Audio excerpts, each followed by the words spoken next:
The people who reveal their true character are rarely the ones being tested. Rain tapped softly against the windows of Maple Street Diner as another cold November evening settled over Boston. Outside, headlights reflected across wet pavement.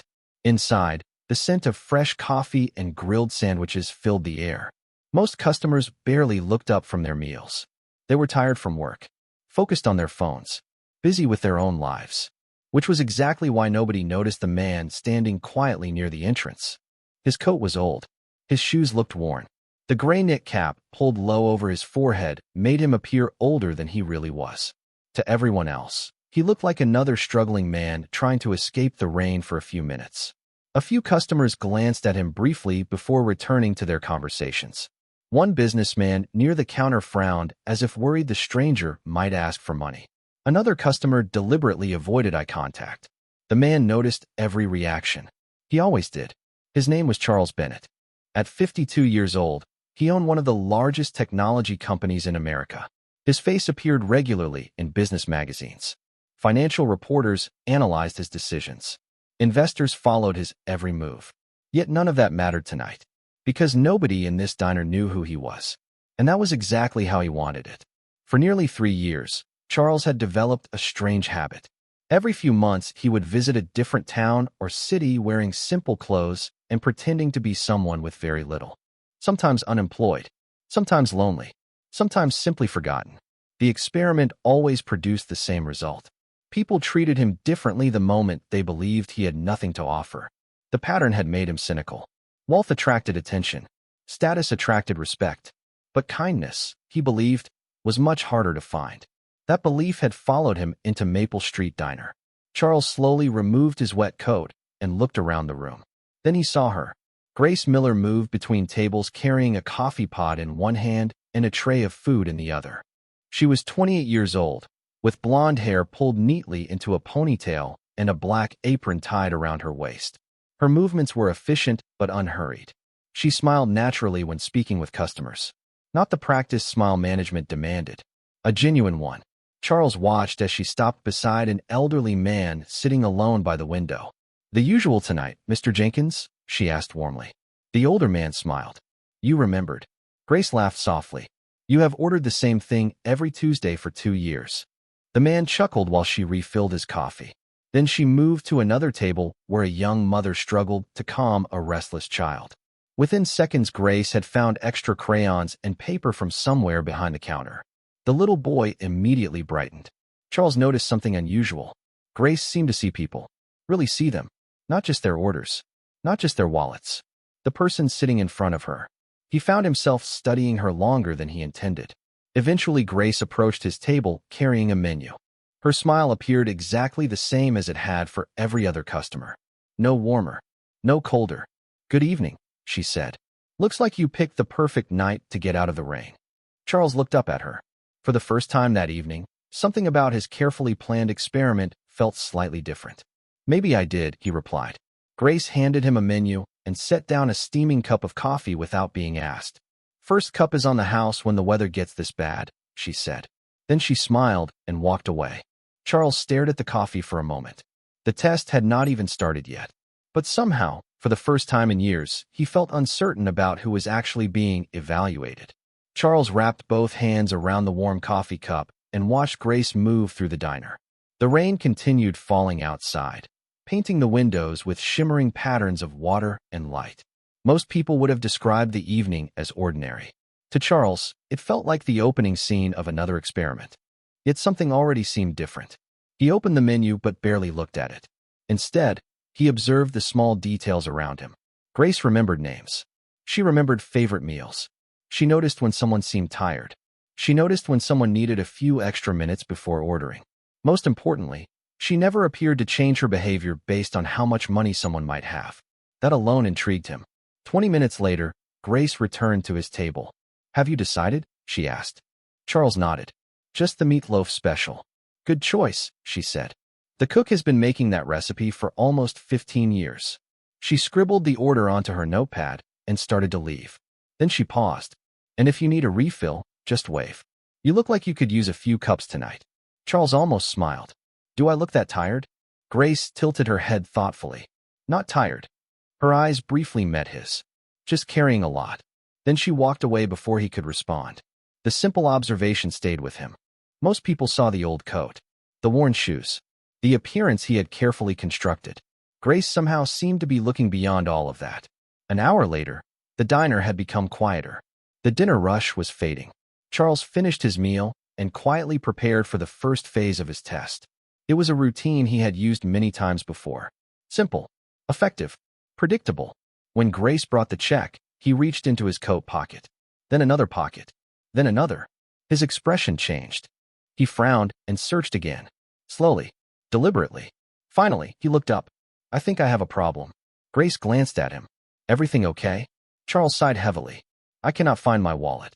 The sentence had produced countless reactions over the years.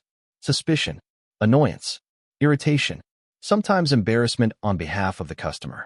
He waited for one of those responses. Instead, Grace simply looked at the empty table for a moment. Then back at him. Are you sure? I checked everywhere. Grace nodded calmly. It happens. Charles blinked. It happens. More often than you would think. Her voice remained completely relaxed. People forget things. Charles studied her face carefully. No judgment. No frustration. No lecture. Just practical kindness. I can wash dishes if necessary, he offered. Grace laughed softly. You do not look like someone who belongs in our kitchen. The comment surprised him. And what does that mean? Grace smiled. Trust me, you would last about 7 minutes. For the first time all evening, Charles genuinely laughed. Grace reached into the pocket of her apron and pulled out a folded $10 bill. This should cover most of it. Charles stared at the money. You are paying for my dinner? It is not a big deal. To you maybe. Grace placed the bill on the check tray. Everyone needs help sometimes. Then she shrugged and added the one sentence Charles would remember long after that night ended.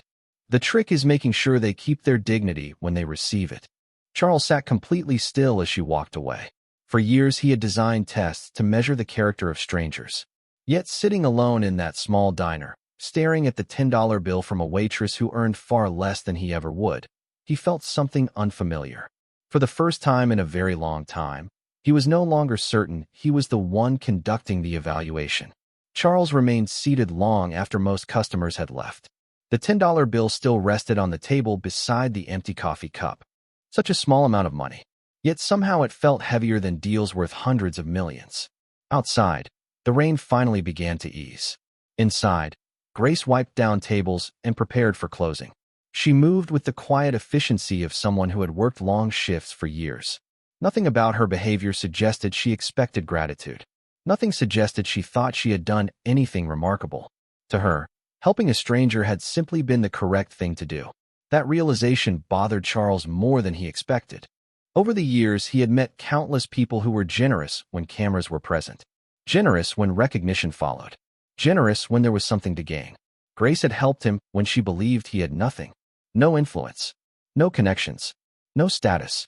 Just an old coat and an empty wallet. The next morning, Charles sat inside the executive conference room of Bennett Technologies. Floor-to-ceiling windows overlooked downtown Boston.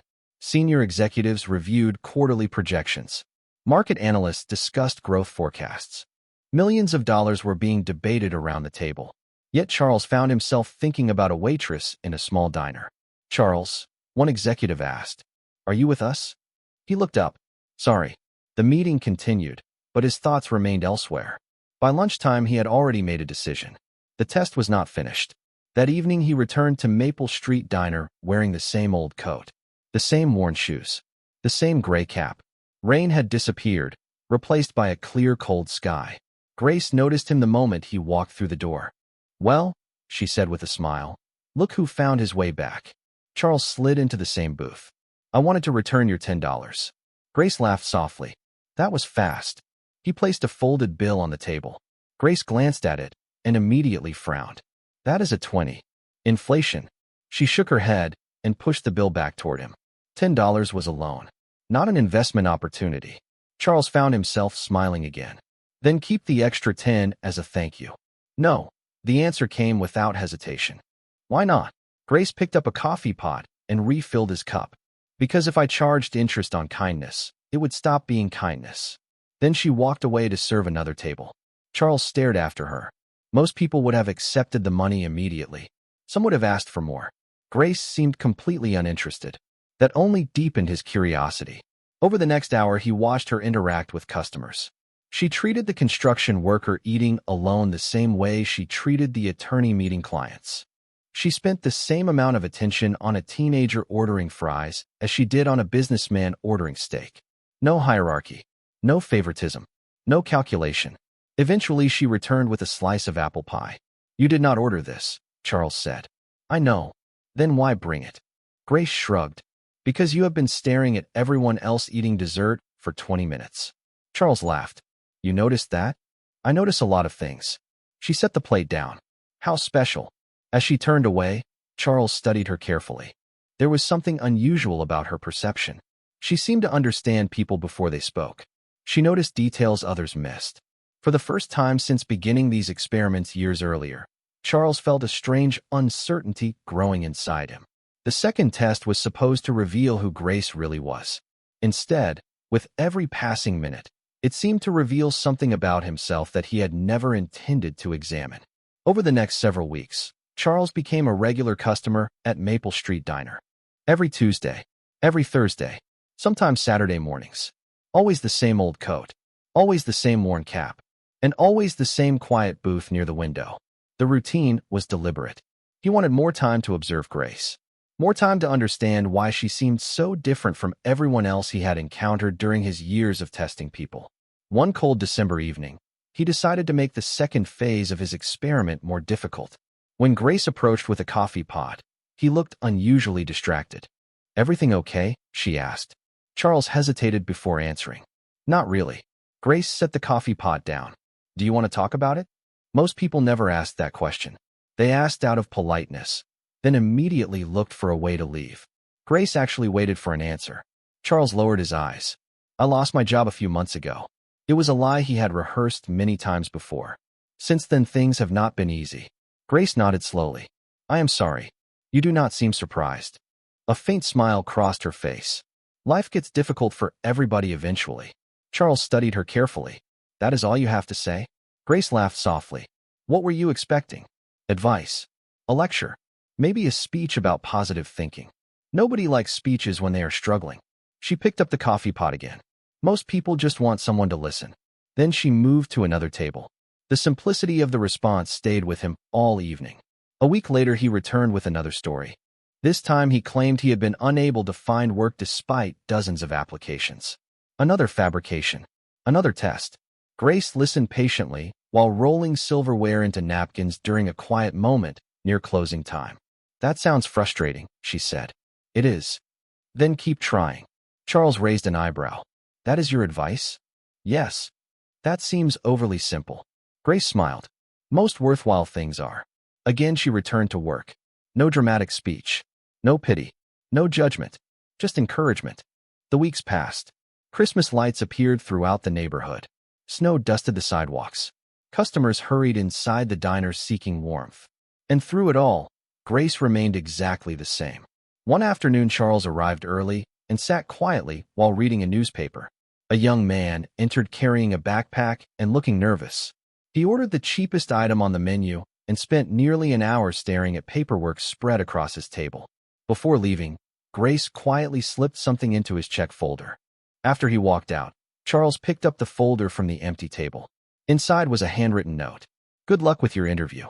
You have got this." There was also a $10 bill, the same amount she had once given him. Charles stared at the note for a long moment. When Grace returned, he held it up. "You do this often?" She glanced at the folder and shrugged. "Sometimes." "Why?" Grace looked genuinely confused by the question. "Because he looked nervous. And maybe someone helped me once when I was nervous." Then she walked away. Charles sat back in his booth. The test was becoming increasingly frustrating. Not because Grace kept passing, because every answer she gave seemed to expose something he had forgotten years ago. The value of kindness without calculation. The value of seeing people without measuring what they could offer in return. Yet he still believed there was one final question left unanswered. And soon, he intended to ask it. By January, Charles had become part of the rhythm of Maple Street Diner. Customers recognized him. The cook nodded when he entered. Even the regulars occasionally greeted him. Yet nobody knew who he really was. And somehow, for the first time in years, Charles found himself appreciating that. One snowy evening, he arrived later than usual. Wind pushed flakes of snow against the windows while customers gathered inside for warmth. Grace was carrying a tray of coffee when she spotted him near the entrance. "You are late," she said casually. Charles raised an eyebrow. "I did not realize attendance was being monitored.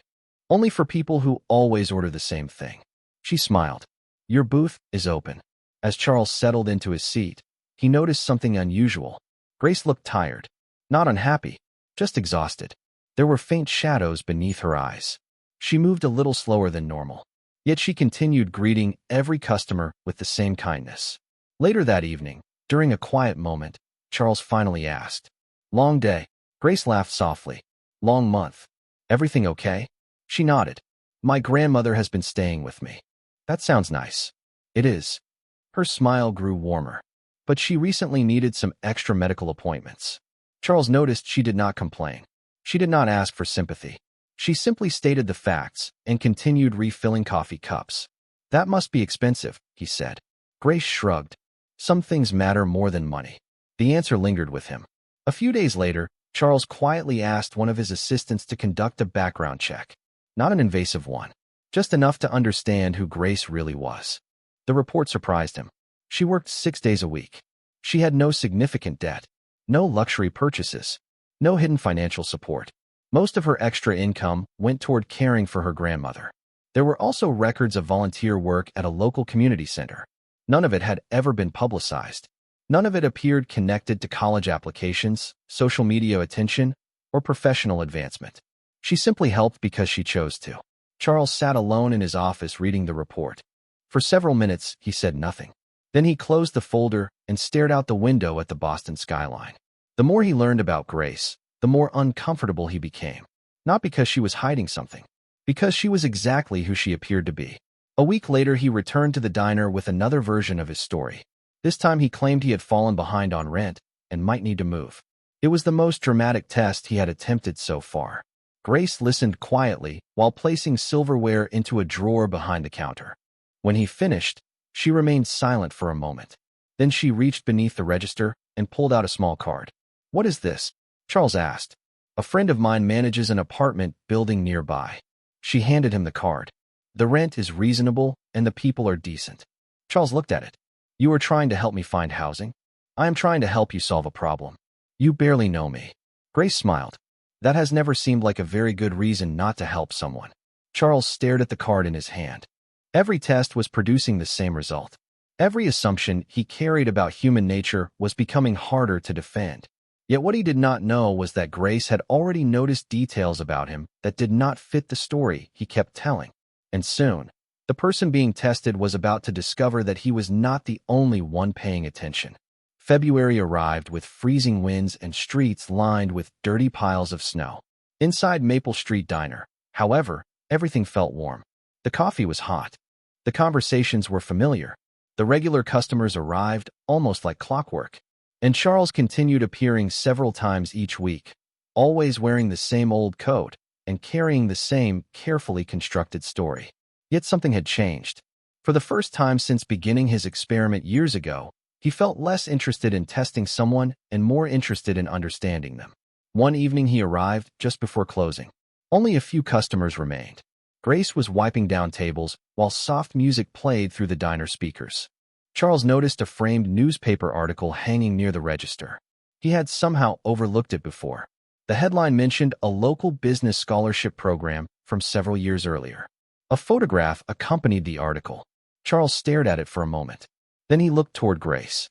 The younger version of her in the picture was unmistakable. She noticed him reading it and smiled. "That feels like a different lifetime." Charles walked closer. "You want a scholarship?" Grace nodded. "A small one. For business studies? For community leadership?" Charles glanced back at the article. "You never mentioned that." Grace laughed softly. "You never asked." Something about the answer made him smile. Throughout the evening, fragments of information continued falling into place. Grace understood business terminology more easily than someone might expect. She occasionally referenced books about economics. She followed local development projects. She understood financial concepts well beyond what most people would assume. None of it matched the simple image Charles had created in his mind. Eventually, after the last customer left, Grace brought him a final coffee refill. "Can I ask you something?" she said. Charles nodded. "Of course." Grace leaned lightly against the counter. "How long have you been running your experiment?" The question struck him like a sudden gust of cold air. For a moment, he genuinely thought he had misheard her. "What experiment?" Grace smiled. Not mockingly, not triumphantly, simply knowingly. "The one where you pretend to be someone you are not." Silence settled across the diner. Charles stared at her. His mind raced through possibilities. Had someone recognized him? Had an article appeared online? Had one of his employees accidentally revealed something? Grace seemed to read the confusion on his face. "Relax," she said gently. "Nobody told me who you are." Charles slowly set down his coffee cup. "Then how?" Grace pulled out a chair and sat across from him. "The first clue was your hands." He looked down automatically.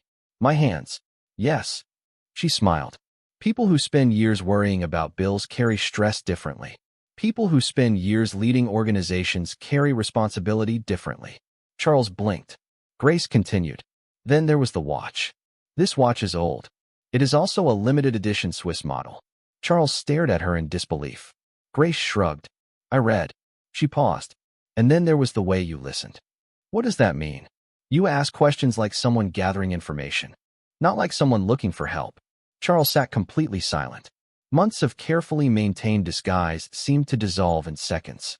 Grace folded her hands together and smiled kindly.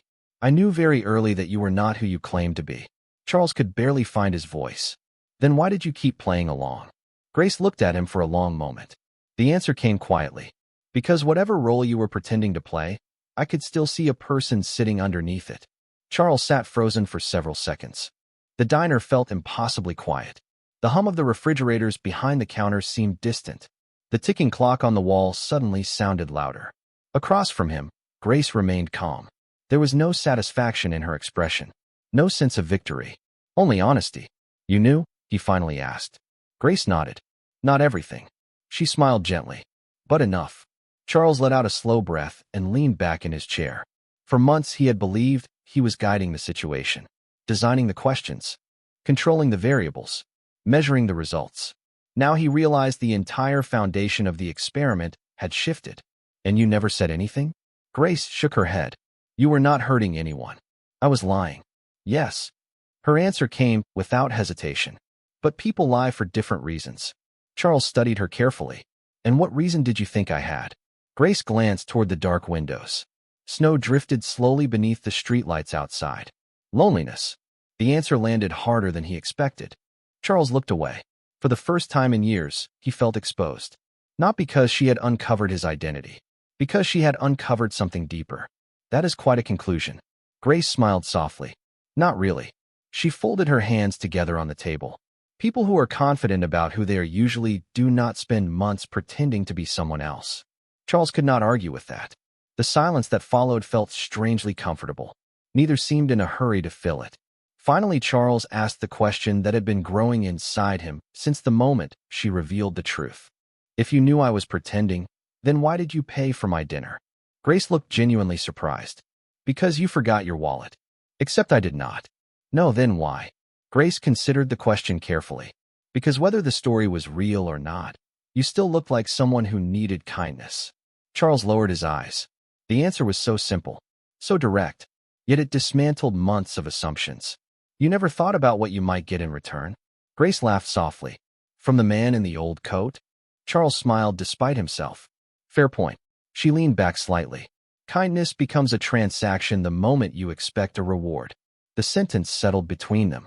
Charles realized that almost every interaction in his professional world involved transactions. Partnerships, negotiations, contracts, expectations. Even generosity often arrived attached to objectives. Grace seemed to operate by a completely different philosophy.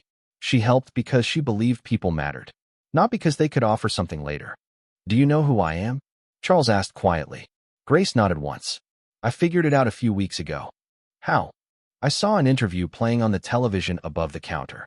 Charles blinked. "That was all. You look very different in expensive suits." The comment made both of them laugh. Then Grace grew thoughtful. The strange thing is that discovering your identity did not change much. No, no, she smiled warmly. You were still the same person drinking coffee in booth number 6. Charles stared at her.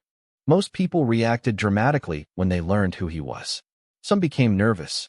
Others became impressed. A few became opportunistic. Grace had simply continued treating him exactly the same. That realization affected him more than any praise he had received in years.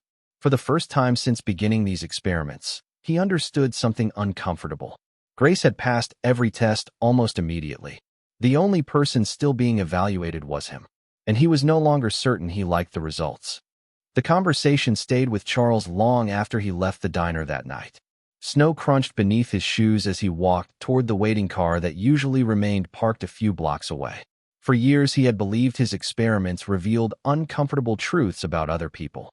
Now he was beginning to suspect they had revealed something about himself instead. The following week, he made a decision. Not another test.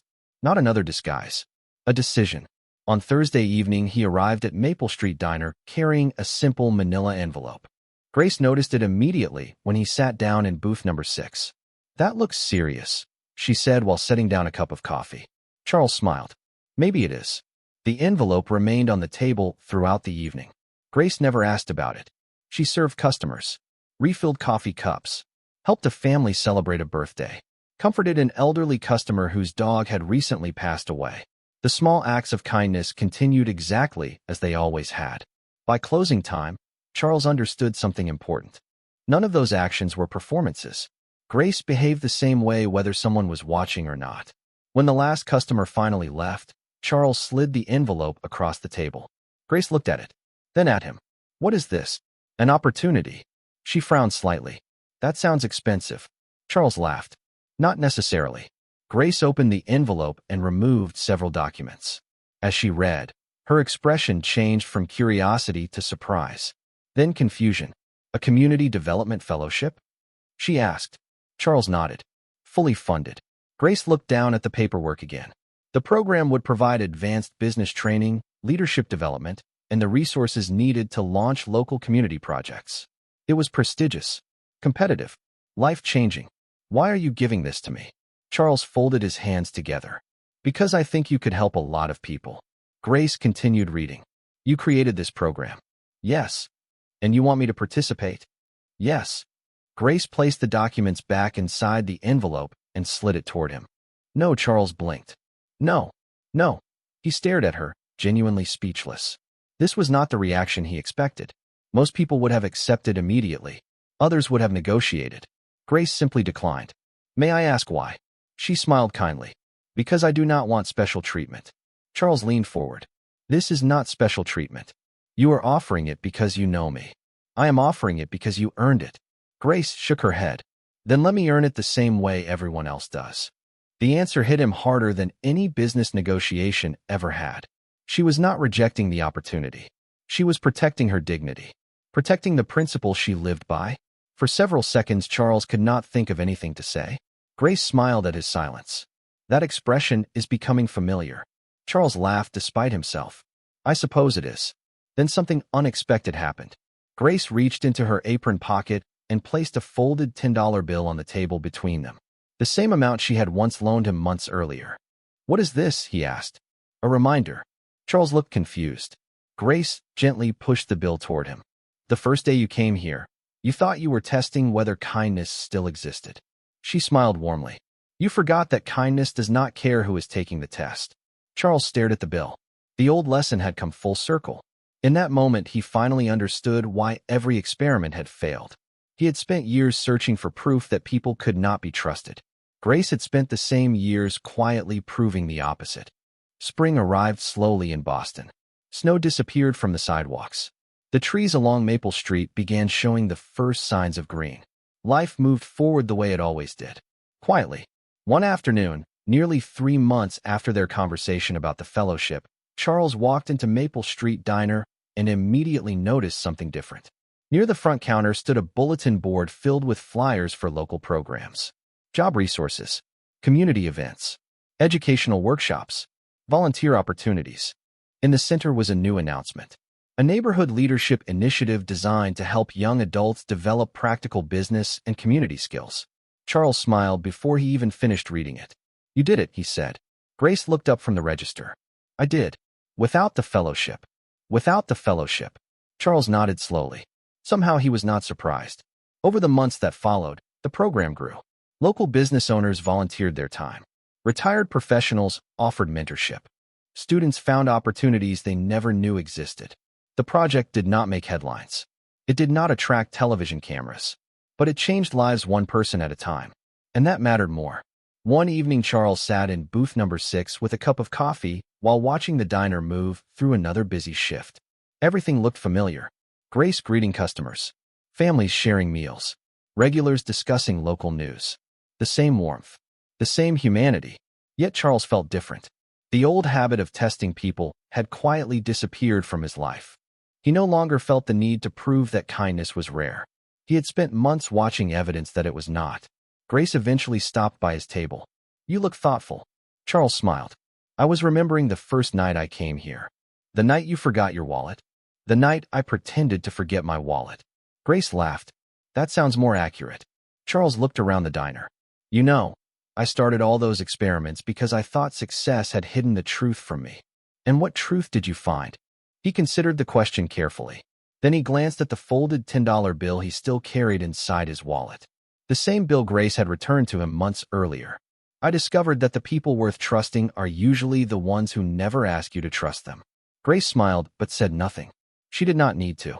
Some lessons explained themselves. As closing time approached, Charles stood and put on his coat. Not the old disguise. Not the expensive suit from television interviews. Just a simple coat. Before leaving, he paused beside the counter. Thank you, he said. Grace tilted her head. For what? Charles looked around the diner one final time. For helping me pass a test I did not know I was taking. Grace laughed softly. I think you did that yourself. Maybe she was right. Maybe the greatest changes happen when nobody is trying to change. Charles stepped outside into the cool evening air. Behind him, the lights of Maple Street Diner glowed warmly against the gathering twilight. Ahead of him stretched the city, busy and imperfect, and full of people carrying stories nobody else could see. For years he had searched for character in strangers. In the end, he found it in a waitress who never cared about his money, never cared about his status, and never treated kindness like a transaction. And that left him with a truth worth more than any fortune he had ever built. The people who see your worth before your success are the people who truly see you.